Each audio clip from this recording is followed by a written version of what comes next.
How to replace the touchpad board. Before you begin, remove the base enclosure and battery. Removal.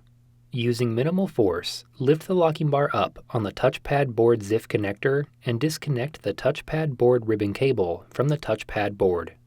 Using minimal force, lift the locking bar up on the touchpad board ZIF connector and disconnect the touchpad board ribbon cable from the motherboard. Remove the three 2.3mm P1 Phillips-head screws that secure the touchpad board bracket to the top cover.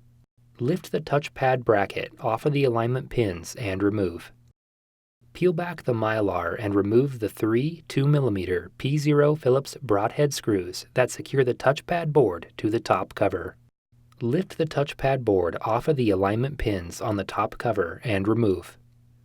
Reverse this procedure to install the touchpad board.